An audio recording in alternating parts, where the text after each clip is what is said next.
Dearly redheaded, we are choosing consciousness today to get through this thing called grief. Interesting word, grief. It means love, which makes for a mighty good joke, but I'm here to tell you, there's nothing else. Just joy. And if the big picture tends to bring you down, go crazy once your life goes. Woo! All right, I'm back with Dr. Bob Stein. We are discussing PTSD and C-PTSD. Bob and I talked the other day when we were doing some preliminary, bouncing off some preliminary ideas. We had really gotten into dementia and Alzheimer's, and we're not going to be able to do that today. So, Bob, I hope you'll come back. But I think if we can stick with the C-PTSD and PTSD, you've pretty much delineated the difference.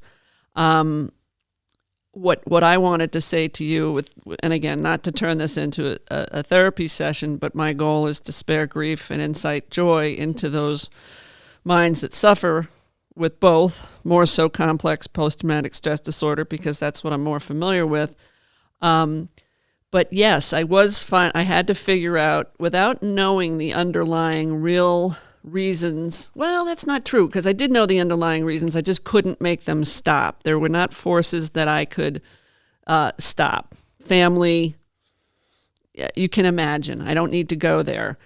Yeah. But what I found was tougher once I mastered the C-PTSD, which I still get glimpses of, but I have moved out of the house that a lot of trauma occurred in. I have relocated. There's a lot of things that I've done that have had to be put off, but once we're done, were very helpful, no doubt. But I ended up struggling more with dissociation after healing. And as a result of these last several weeks of podcasting and continuing to push my brain, I actually can bring this full circle to something you said in the first episode. Is if we get to the root, that's what changes the symptoms. And I don't want to go there today, but I got to the root of why I was dissociating. I actually plan to talk about it when I let you go in my next episode. So I will do that there to my listeners. But can you comment on what comes up for you and what I just said? With regard to dissociation? Yeah. Well, I'll tell you that, I'll tell the story that we talked about the other day.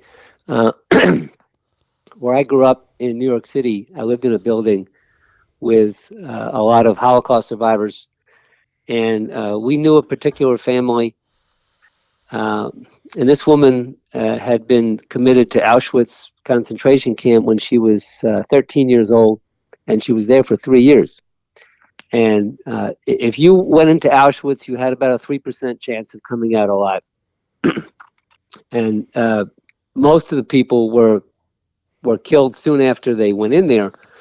The only reason she stayed alive, well, a couple of reasons, but one was she was a twin.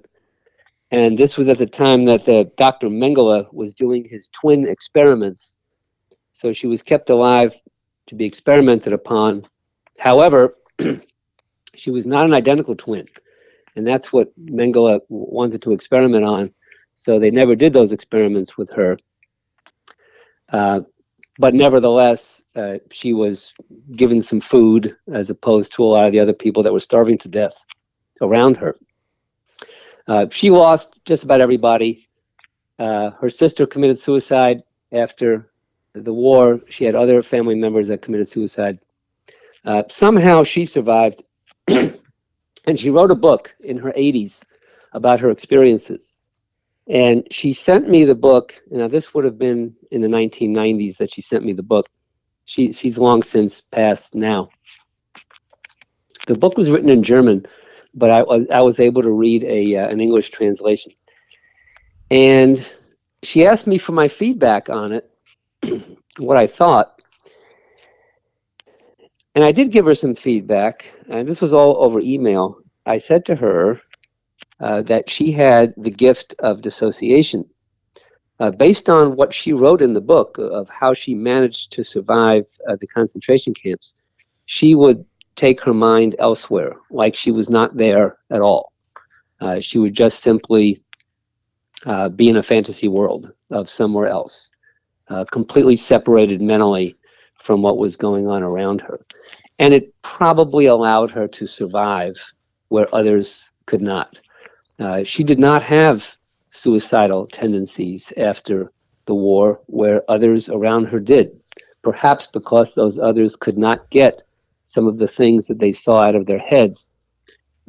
This woman didn't really have to do that because she had no memory of a lot of what she experienced because she was in such a dissociative state so much of the time. And this related to another incident that I talked about when we spoke, where I was testifying in court on a sex abuse case, and I was pretty upset because the defense attorney was making me recount what the offender had done to his victim, and the victim was sitting there in the courtroom. Now, I'm not going to go into the details of what this man did, but let me just say it was sadistic, it was horrific. And so I did have to describe what happened. And I glanced over at the victim, who was sitting no more than maybe 15 feet away from me. And her eyes were open, but her eyes were locked to the left. They were just frozen in place, gazing to the left. That's not a normal way to be. Our eyes are always moving, and for them to be locked like that, I was pretty sure she was in a state of dissociation at that moment.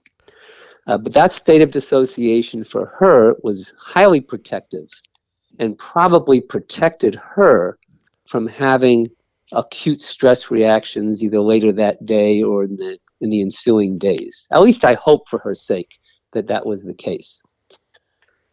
Where dissociation becomes a problem is if it's happening in non-adaptive situations where you don't want to dissociate. You want to be interacting with the world. But for whatever reason, it's either become a habit or dissociative actions are being triggered by something related in that classical conditioning manner to something that originally made you dissociate. It could be something as subtle as the smell of the cologne of the abuser could send you into that dissociative state. And at that point, if that kind of thing is happening on a regular basis, we would call it a dissociative disorder, because now it's having a negative impact on your life day to day. Yeah, this is huge because of what I am talking to more and more people about, and what I am writing about in my book, Laugh So I Don't Die, is about long-term dissociation in women in particular, but I know men do it too. Manifests in anger, and women more so manifests in depression. I would argue that growing up, I witnessed a lot of depression that likely was dissociation, and it was very weaponized against me, if that makes sense. So then when we talked, you had talked about, because I had suggested to you that while dissociation is a true removal of the mind from a situation where you're simply not reacting to the environment in front of you. Right. Keep saying, I know where you're going. This is where I was going. Yeah.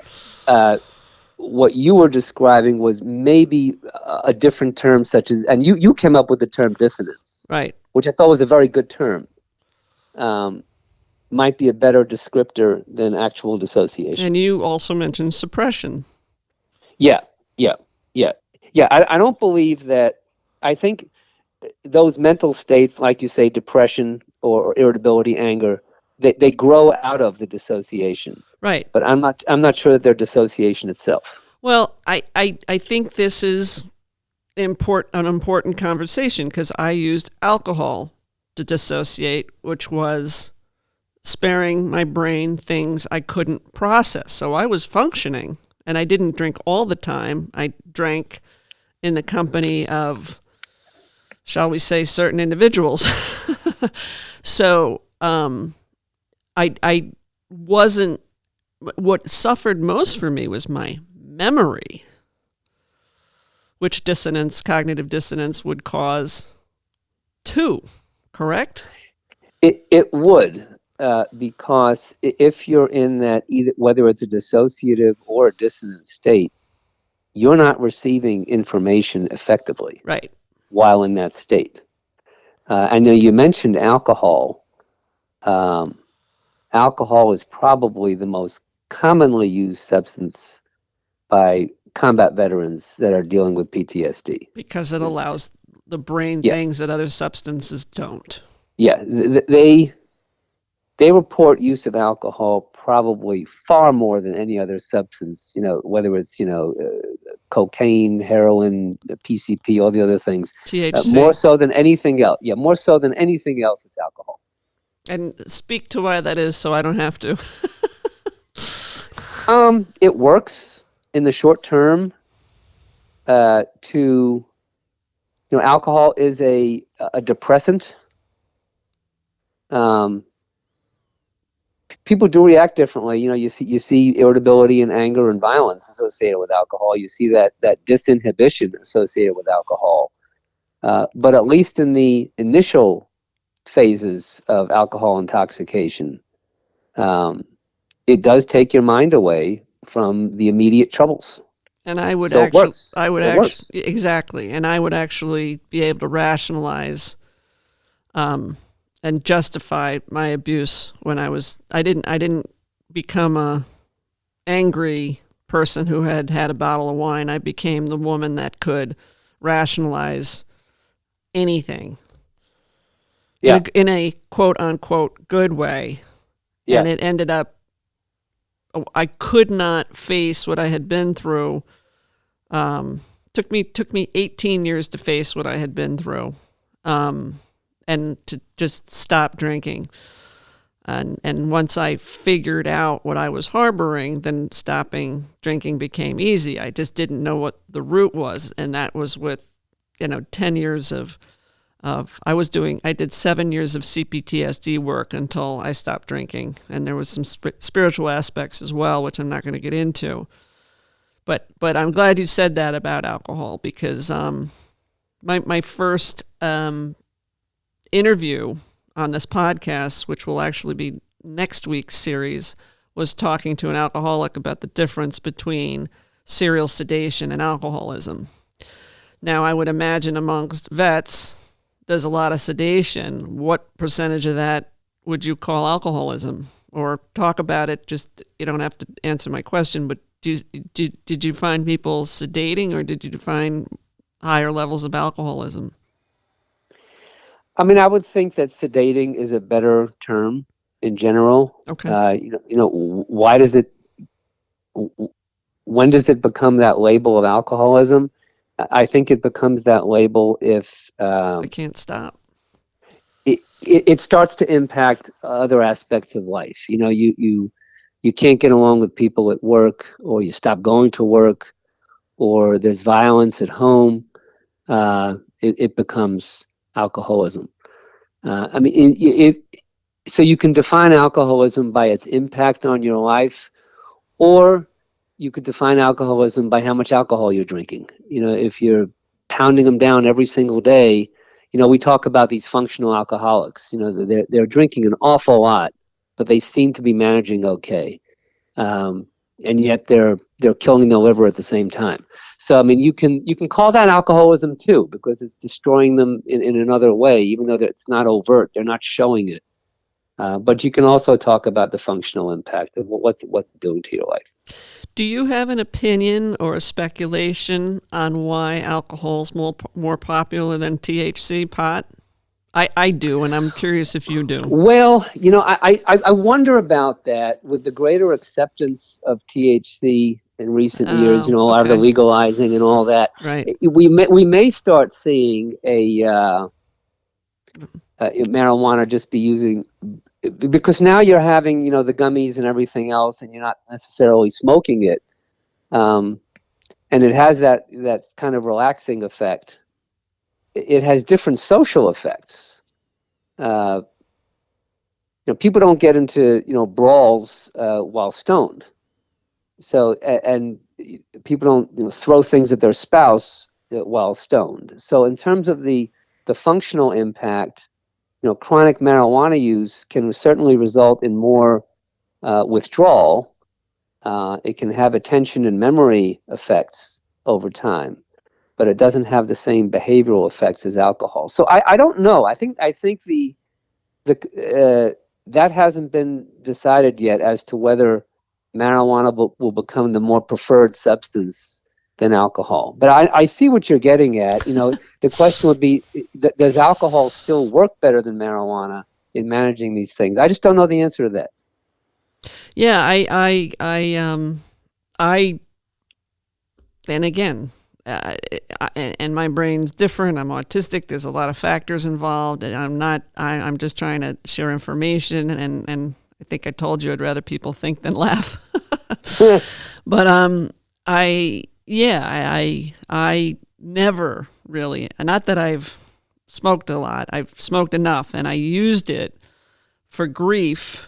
THC I used for grief when I lost my aunt and then my mother, and I ended up having psychedelic episodes. And I did it consciously for the grief. I didn't even crave alcohol, but I needed something. And and it's not just because I was losing her, it was because it brought me into contact with some of my abusers, and my brain was like, all right, what are we doing? Well, and you can get into some of the sort of idiosyncratic effects of substances on the individual. There are a subset of individuals that will have some of these peculiar paranoid or otherwise psychotic reactions to marijuana. It's a small percentage, but some will. Look at alcohol. There's a subset of people that will just go to sleep when they drink.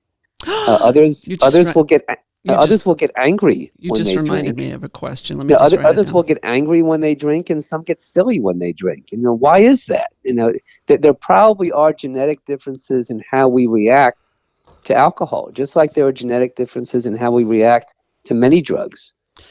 Caffeine is another very good example. About somewhere between 10% roughly of people will calm down with caffeine.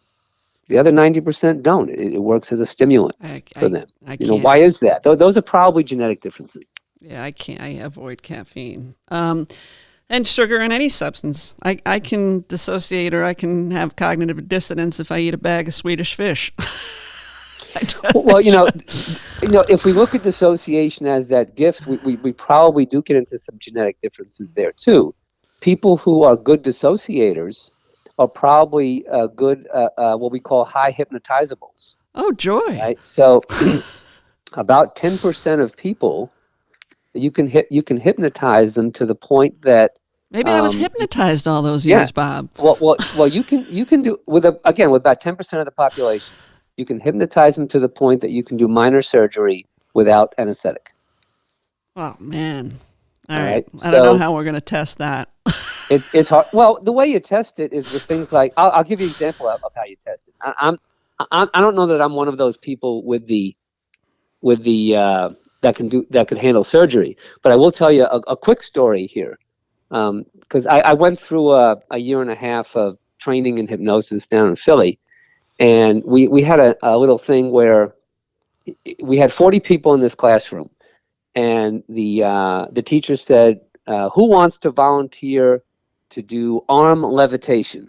So I'm like, "I'll volunteer for arm levitation." So I went up there and sat up there in front of the group, and the teacher had me imagine, you're just imagining here, that there's a bunch of little helium-filled balloons tied to my fingers, and my arm is raising due to these helium-filled balloons, and there's a jet of air under my hand that is keeping my hand up in the air. Okay, and I'm just asked to imagine all this. Okay, so I'm imagining this, and here's where it got interesting. If I ask you to hold your hand forward, up in the air, but facing forward, after a few minutes, you're going to get tired and you're going to want to bring your hand back down, right? So I held my hand in front of this audience for half an hour and did not feel tired and felt as if the hand was being cushioned by a jet of air up there, okay? Now, at the same time that this was happening, my hand went numb, all right? Not numb in a painful sense, but just numb that it couldn't feel anything, all right? So in front of the class, I dug my nail into my finger, causing a bright red mark. I didn't, jab a needle through it, but causing a bright red mark, and I said, I didn't feel that. It felt like, how if you sit on your hand for a while, you'll have that numbness? Yep. All right, that's what it felt like. It was that kind of numbness, all right? But that was numbness, all right? And holding my hand up in front of a group for half an hour, that was all caused by just this teacher suggesting it. Right. That's all it was, all right? Now, that's hypnotic analgesia. Now, in a more extreme case, the person could, stitch up a wound and I wouldn't feel it. I don't know that I got to that point, but I strongly suspect that in that particular finger, you probably could have stuck a needle in there, and I'm not sure I would have felt it. Well, maybe because I'm a redhead. Well, we know the redheads are different anyway. So. Please. Well, wasn't there some study recently that said redheads are more sensitive to pain? For me, it's sensitive to anesthesia, and sometimes I've been told I need more. Sometimes I've been told I need less. As anesthesias have improved, it really hasn't been as much of an issue. But I also have a low reaction to pain. Like I was out to lunch with a friend and I was pouring tea and I was pouring the water over my hand, and she noticed it before I did. But I also think that could be for other reasons. But I did something so silly this week. I hate to admit things like this, so just understand it's funny and I laugh at it, but I still can't believe it happened. I have a Porsche, and I had been driving, and I went to grab the groceries out of the back of the car, and I had my leg against the exhaust. Oh. And until I heard the sizzle, I didn't move my leg. But I don't know. That stuff, that's very interesting to me. I would imagine I'd want to be hypnotized so I would be susceptible, because that actually has been appealing to me to further learn about myself when sometimes I've pushed my brain. We'll have to get you down to the office then. Yeah, and are you a Carl Jung fan? Are you a Red Book fan? Do you know what I mean when I say that?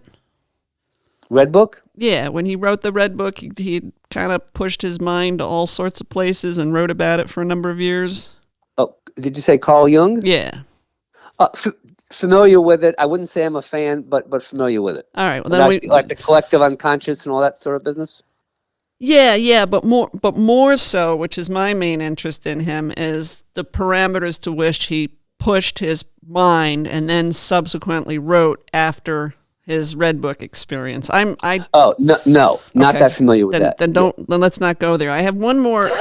Okay. And this question is not related, but sort of just another spitball.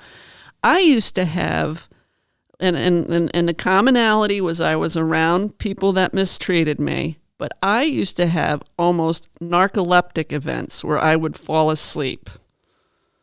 Do you think it's possible that could be a stress reaction to being around an abuser, or am I smoking the green? No pun intended. Well, yeah, pun intended. What you're describing was probably something more in the realm of dissociation. Okay, that's fair. That's what Right. I thought. Because you don't want narcolepsy; they'll take your driver's license. I just would have, and knock on fake wood. I haven't had an episode in years, but there was a period of time where I was having enough of them. It never happened in a driving it happened around people. I literally fell to the ground in front of one person, and I firmly believe, and I don't need to go elaborate, but I firmly believe my unconscious knew what my conscious hadn't been able to realize yet. I would put that in the category of dissociative episodes. Yeah. Even though it's not a typical dissociative episode, I think I'd put that in that kind of category. Yeah, possibility. Something triggered you, and off you went. All right, now, and I think we have a few more minutes. I want my audience to know that you're one of the first people that really enjoyed my "What's the square root of 4,761?" Oh yeah, that was good. And I was thinking about it from the perspective of, and you'll appreciate this. I don't know if anyone else will. I don't know if you will. But that was more of a right brain joke.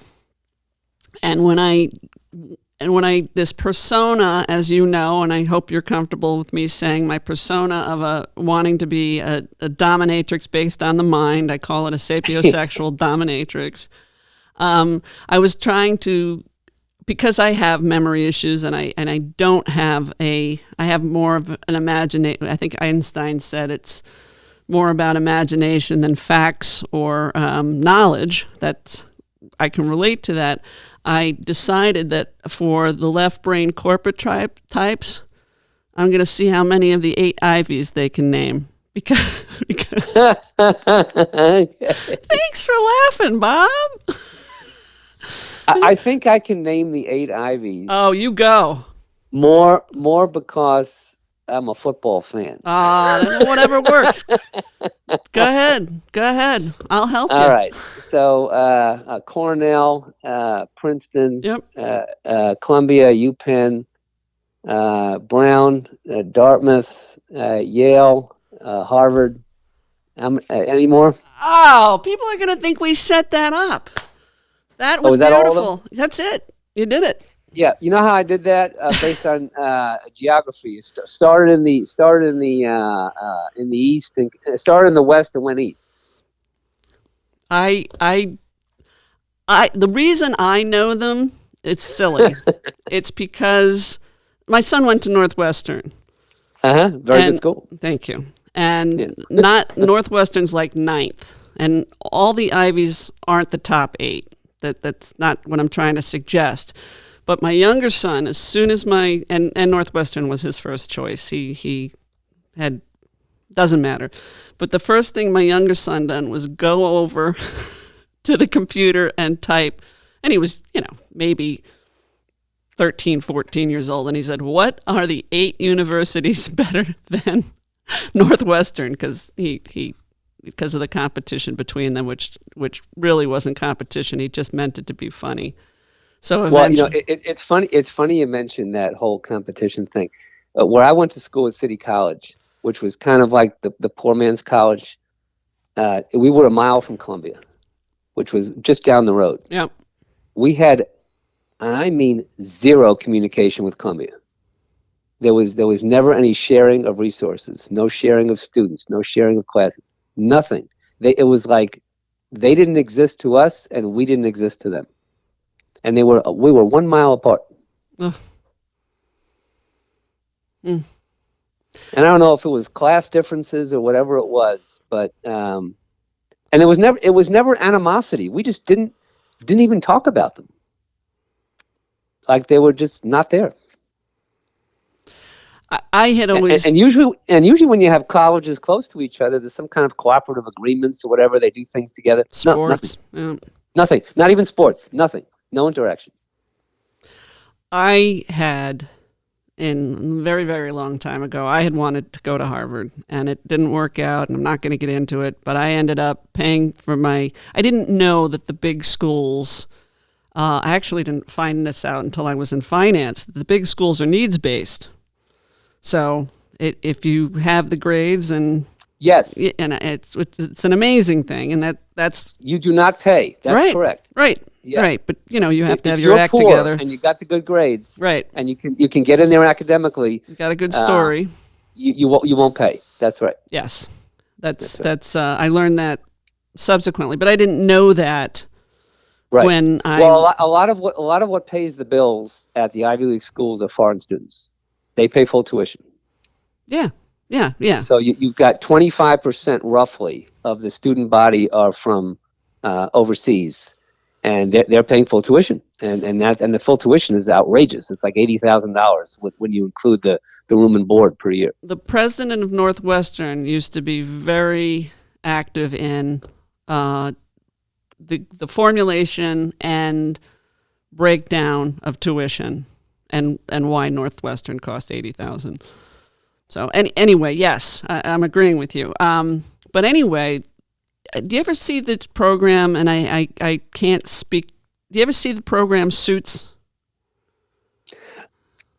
Oh, I've seen maybe one or two episodes, but right. not I haven't, seen the series. Their joke is that, and I have yet to find it, but I've been told several times that they make fun of SUNY Binghamton, where I went. SUNY Binghamton has had the but that's a good school. Oh, I'd argue that, but let's not go there. I think it's a good school, like a 17-mile radius. Oh God, I hope I don't pay a price for that. And then I got my master's at another SUNY school, and I wish I had. So you went out of state to go to a SUNY? No, I'm a New Yorker. Oh, you're from New York? Yeah, okay. I more or less. I've lived all over the country, but at the time that it mattered, I was a New Yorker. Gotcha. And I was the type that worked full time while I was in college. So I started at a community college. I said to SUNY Binghamton, "When do you want to see me? After 2 years or after 1?" They said after 1, and I transferred and did the 3 years at Binghamton. Well, the other thing where I went to school. I guess they figured you had to suffer enough growing up in New York City, we'll give you cheap tuition. I paid $35 a credit. Oh, man. That was ridiculous. I paid $75 a credit for my doctoral program. Oh, man. And that was cheap even for then. I'm it was hoping 40 years ago, but it was cheap even for then. I'm hoping for an honorary doctorate. What do you think? There you go. Those are always good to get. Or at least a commencement speech at Harvard. What do you think? You can do that. Yeah. Yeah, you can do the commencement speech, right. Oh. Anyway, back to my sapiosexual dominatrix. You are a candidate. If I mean that in the kindest of ways, not in any gross way, but I appreciate you playing along very much. I appreciate your ability to spitball with me. It's a big deal. I hope we do it again. Yes, we will. And I want to get into dementia. And I was reading my website, my Natural Born Redhead website, to see, wow, I set a lot of goals for myself, and am I hitting the high notes? And I've got to go into dementia, especially because of where we went and how you were able to understand the decisions I made when my mother was concerned, which not everybody did. And I didn't tell the dementia story today, but that'll have to wait till the next time. I think so. I have it high. My notes, really, I took 6 pages of notes and I didn't look at them. So we've got a lot more to do, and I'll communicate over email, and we'll choose another date. Sounds good. Bob, thank you. All right. Thanks, Joanne. All right. Be well. See you. Bye. Thank you for listening and supporting Natural Born Redhead. If you follow the bouncing balls, please like and subscribe. If you know someone interested in sparing others grief and inciting joy, message me on Facebook or reach out via my website, Natural Born Redhead. J-Ma.